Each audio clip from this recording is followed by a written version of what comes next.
আসসালামু আলাইকুম। অনার্স শেষ করেছেন, আগে কখনো চাকরির প্রিপারেশন নেননি, এখন নতুন করে কি করে চাকরির প্রিপারেশন শুরু করবেন কিছু বুঝে উঠতে পারতেছেন না। অনেকেই বলে যে ডাইজেস্ট পড়ুন, অনেকে বলে MP3 পড়ুন, কেউ বলে জব সলিউশন পড়ুন, কেউ আবার বলে বিষয়ভিত্তিক আলাদা আলাদা বই পড়ুন। এসব বিষয়ে আপনারা অনেকেই কনফিউজড হয়ে যান। তো আপনাদের জন্য ডেডিকেটেড ভাবে এই ভিডিওটি তৈরি করছি আমি, খাদিজা আক্তার। আমি আপনাদের জন্য educational and career related content তৈরি করি। আজকের ভিডিওতে আপনাদের সাথে আমি ডিটেলস একটা গাইডলাইন্স দিব কিভাবে যারা এই বছরই অনার্স শেষ করেছেন বা এখন মাস্টার্সে ভর্তি হয়েছেন, এখন পুরোপুরি ভাবে হচ্ছে চাকরির পড়াশোনা শুরু করবেন, কিভাবে শুরু করবেন। একটা পরামর্শমূলক ভিডিও যেটা আমি আমার নিজের ব্যক্তিগত প্রিপারেশন এবং আমার এক্সপেরিয়েন্স থেকে আপনাদের সাথে শেয়ার করব। আমার ভিডিও ভালো লাগলে অবশ্যই সাবস্ক্রাইব বা ফলো করে আমার চ্যানেলটির সঙ্গে থাকবেন। চাকরির প্রস্তুতি মূলত আমরা যারা honours first year second year বা এইরকম সময় আছে, মূলত থার্ড ইয়ার থেকে পরামর্শ দেই। কিন্তু আপনারা যেহেতু আগে পড়েন নাই, এখন কিন্তু আপনাদেরকে অনেক অনেক ডেডিকেশন এবং ফুল টাইম হচ্ছে সময় দিতে হবে। একটা জিনিস মনে রাখবেন যে আপনি যত বেশি সময় দিবেন তত দ্রুত আপনি চাকরি পরীক্ষায় উত্তীর্ণ হবেন, আর যত কম সময় দিবেন তত আপনার চাকরি পাওয়ার সম্ভাবনাটা ধীরে ধীরে কমে যাবে, এমনকি আপনি নাও পেতে পারেন। তো এই মুহূর্তে যেহেতু অনার্স শেষ হয়েছে, চাকরি পড়াশোনা শুরু করবেন, আপনাদের এই জিনিসটা মাথায় রাখতে হবে যে আপনার কিন্তু একটা ওভারঅল পারফরমেন্সে আপনার চাকরি হবে। মানে আপনি হতে পারেন যে এরকম হতে পারে অনেকে বাংলায় অনেক ভালো হয় কিন্তু দেখা যাচ্ছে সাধারণ জ্ঞানে খারাপ, আবার ম্যাথে অনেক ভালো হয় ইংরেজিতে হচ্ছে খারাপ, আবার ইংরেজিতে অনেক ভালো হয় কিন্তু ম্যাথে খারাপ। মানে এই ধরনের কিন্তু অনেকের ক্ষেত্রেই হয়। একটা জিনিস মাথায় রাখবেন যে আপনার কোনো একটা সাবজেক্টে যদি আপনি একেবারেই খারাপ হন তাহলে কিন্তু কম্পিটিশনে আপনি টিকতে পারবেন না। আপনার ওভারঅল সব সাবজেক্টের উপরেই হচ্ছে ভালো একটা স্ট্যান্ডার্ড পারফরমেন্স করতে হবে চাকরির পরীক্ষায়। এবং এর সাথে সাথে যারা ইংরেজি এবং ম্যাথে ভালো তারা কিন্তু সবসময় একটা প্রিভিলেজ পায়, মানে চাকরির পরীক্ষায় একটা সুবিধা নিয়ে মার্কটাকে হাই করতে পারে। তো এই কারণে আপনারা চেষ্টা করবেন যে হচ্ছে আপনারা মানে যাতে একটা সাবজেক্ট দুইটা সাবজেক্টে বেশি ফোকাস না করেন, ওভারঅল সব সাবজেক্টে হচ্ছে ফোকাস করতে হবে। এবং পড়ার রুটিনটাই প্রথম পর্যায়ে ঠিক করে নেবেন, কারণ পড়ার রুটিনটা হচ্ছে আপনি নিজের মতো করে সাজিয়ে দিবেন, যেখানে আপনি যতটুকু সম্ভব বেশি সময় পড়াতে দিতে পারেন। তো প্রথমেই আমি সাজেস্ট করব আপনাদের যে বাংলা দিয়ে শুরু করেন। মানে বাংলা যেহেতু আমাদের মাতৃভাষা এবং সহজ, আমি সহজটা দিয়েই সবসময় শুরু করতে আর কি রিকমেন্ড করি এবং নিজেও প্রেফার করি। তো বাংলা দিয়ে শুরু করবেন। বাংলার জন্য আপনি কাছে রাখবেন নবম দশম শ্রেণীর যে বাংলা ব্যাকরণ বইটি আছে, এই বইটি আপনি কাছে রাখবেন এবং এর সাথে অগ্রদূত বাংলা বইটি কাছে রাখবেন। অগ্রদূত বাংলা মানে এছাড়াও ভালো গাইড বই আছে, বাট এই দুইটা বই কেন বললাম, কারণ এই দুইটা বই হচ্ছে অনেক পপুলার, প্লাস আমার নিজের ছোট ভাইও এই বইটা পড়ে আর কি তার জব হয়েছে, ও রিসেন্টলি প্রাইমারিতে টিকেছে। তো এই দুইটা বই কাছে রাখবেন এবং হচ্ছে প্রতিদিন হচ্ছে কিছু প্র্যাকটিস করবেন আপনার টপ মানে এই সিলেবাস অনুযায়ী। সিলেবাস কোনটা ফলো করবেন দেখেন, আপনার হচ্ছে আপনি যদি টার্গেট ফিক্স করেন তাহলে আপনার জন্য পড়াটা সহজ হয়ে যায়। আপনি কি মেইনলি ব্যাংক টার্গেট করতেছেন, নাকি আপনি হচ্ছে BCS টার্গেট করতেছেন, নাকি যে কোনো সরকারি চাকরি পরীক্ষায় হলেই হবে? তো এই ধরনের ক্ষেত্রে আমার রিকমেন্ডেশন থাকবে, যদি আপনি ব্যাংক টার্গেট করেন তাহলে ব্যাংকের জন্য যে গাইড বই পাওয়া যায়, ভালো একটা গাইড বই কিনে প্রতিদিন প্র্যাকটিস করেন, তখন কিন্তু আপনার ম্যাথে এবং ইংলিশে খুব ভালো হতে হবে।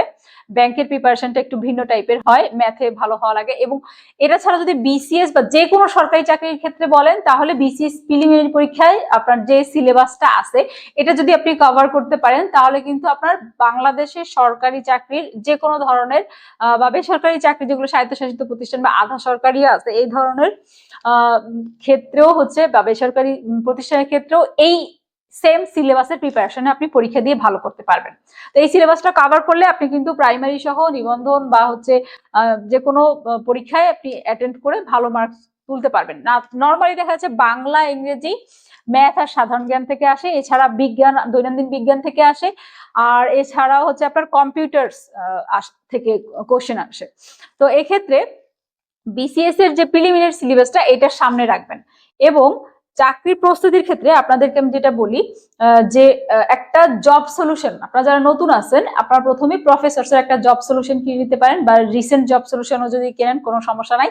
জব সলিউশন কিনে প্রতিদিন আপনি চেষ্টা করবেন ওইখান থেকে একটা বা একটার অর্ধেক কোশ্চেন সলভ করার জন্য, যাতে করে আপনি চাকরির প্রশ্নের যে প্যাটার্ন গুলো থাকে প্রত্যেকটা সাবজেক্ট ওয়াইজ আপনি আলাদা আলাদা ওইটার সাথে মানে মানে পরিচিত হতে পারেন, দেখতে পারেন যে কোন কোন টাইপের কোশ্চেন গুলো আসতেছে বারবার, এবং আপনার যে সেখানে স্ট্রং জোন কোনটা, আপনার সেখানে উইক জোন কোনটা।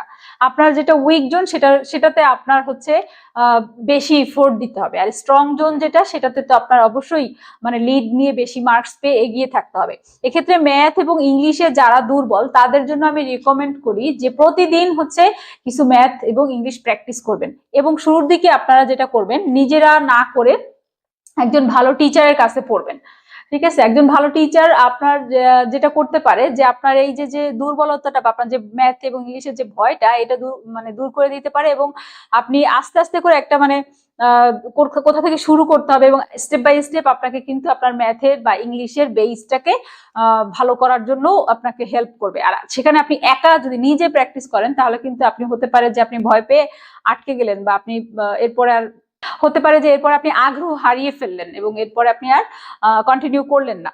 তো এই ক্ষেত্রে আমি রিকমেন্ড করব আপনি ইংলিশের জন্য বর্তমানে খুব জনপ্রিয় একটি বই মাস্টার, এই বইটি আপনি পড়তে পারেন। এই বইটি হচ্ছে আপনার অনেক মোটা সোটা বেশ। এছাড়াও আরেকটা বই আছে ইংলিশ ফর কম্পিটিটিভ এক্সাম, এই বইটাও পড়তে পারেন প্রফেসরস প্রকাশনের। আর এছাড়া যারা বেশি দুর্বল তারা পিসি দাসের ইংলিশ গ্রামার বইটাও সাথে রাখতে পারেন। আপনারা কি করবেন মানে টপিকস অনুযায়ী চ্যাপ্টার অনুযায়ী আস্তে আস্তে করে প্রিভিয়াস ইয়ার কোশ্চেন বা ইংলিশের মানে বেসিক থেকে একটু একটু করে শেখা শুরু করবেন। আচ্ছা, এর সাথে আমি ম্যাথের জন্য যে বইটা সাজেস্ট করব সেটা হচ্ছে যে আপনি খাইরুলসের যে বেসিক ম্যাথ বইটা আছে এই বইটা পড়তে পারেন, এবং এটার অবলিক আরেকটা বই আছে আপনার ম্যাথ ককটেইল একটা বই আছে, এই বইটাও অনেক ভালো, যে কোনো একটা বই ফলো করলেই চলবে। তো দুইটা মানে ম্যাথ এবং ইংলিশ প্রতিদিন প্র্যাকটিস করতে হবে, এটা মাথায় রাখবেন।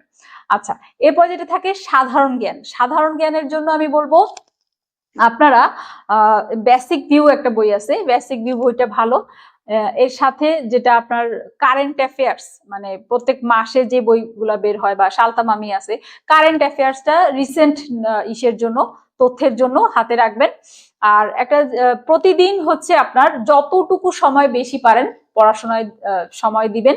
হতে পারে বছর খানেক আপনার লাগতে পারে, বাট আপনি যদি মানে একদম বেশি দুর্বল হন তাহলে আপনার বছর খানেক বা 1.5 বছর লাগবে। আর যদি আপনি থাকে যে একটু মোটামুটি বেসিক ভালো তাহলে আপনি অল্প সময়ের মধ্যেই কিন্তু ভালো করতে পারবেন। বাট বাংলাদেশের বাজারে আপনি যদি চাকরির পরীক্ষা মানে চাকরি প্রিপারেশনে 100% এফোর্ট দেন তাহলে অ্যাটলিস্ট আপনি একটা চাকরি পাবেন। কারণ হচ্ছে দেখেন আপনি কেবল অনার্স শেষ করছেন এবং চাকরিতে প্রবেশের বয়সসীমা কিন্তু 32 বছর করছে। তো একটা মানুষ যদি 100% এফোর্ট দিয়ে 1-1.5 বছর পড়াশোনা করে, আমি সর্বোচ্চ ধরে নিলাম মনে করেন 2 বছর ধরে আপনি বিভিন্ন প্রিপারেশন নিচ্ছেন, একদম 100% পড়াশোনার মধ্যে আছেন এবং বিভিন্ন জায়গায় চাকরি পরীক্ষা দিচ্ছেন, আপনার হবে না এরকম মানুষজন আমি খুব কম দেখছি। হয়ে যাবে, ঠিক আছে? তো আপনারা হতাশ হবেন না এবং প্রিপারেশন নিতে থাকেন।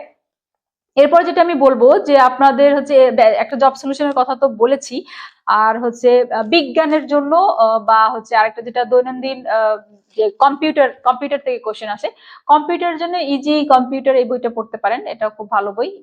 আর হচ্ছে আপনার এই তাছাড়া বিজ্ঞানে যদি আপনি দুর্বল হয়ে থাকেন তাহলে নবম দশম শ্রেণীর যে সাধারণ বিজ্ঞান বইটা পড়বেন।